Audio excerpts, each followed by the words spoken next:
Pekerjaan sosok Maharani Ibu Faldi Ghifari hina Pratama Arham miskin, pengusaha sekaligus investor.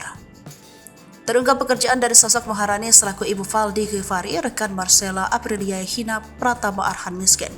Sosok Maharani diketahui merupakan seorang pengusaha di bidang properti, kontraktor, dan perdagangan umum kelahiran Dawar, Kecamatan Bojosongo.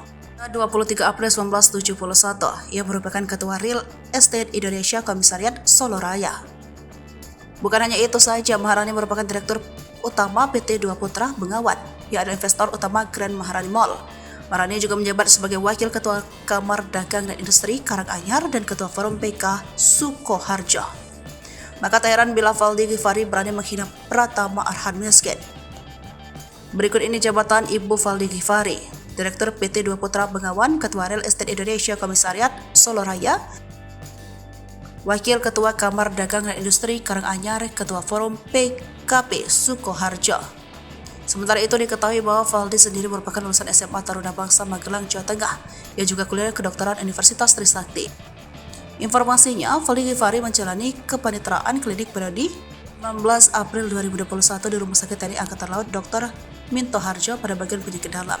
Selain menekuni studi kedokteran, Faldi Ghifari juga menggeluti bidang otomotif. Dalam postingannya, Faldi kerap kali memamerkan mobil mewah. Ia pernah memamerkan mobil dibanderol dengan harga hampir 8 miliar rupiah. Faldi memiliki prestasi dengan menjuarai kejuaraan Indonesia Drift Championship Seri 2 di parkir Stadion Manahan Solo pada Juni 2023 lalu.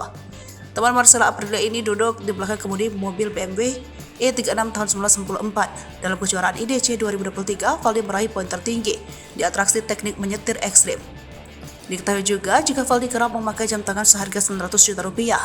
Terlihat dalam videonya, Faldi memakai jam tangan bertali biru muda. Jam tangan tersebut seharga $60,255 atau berkisaran 941 juta rupiah.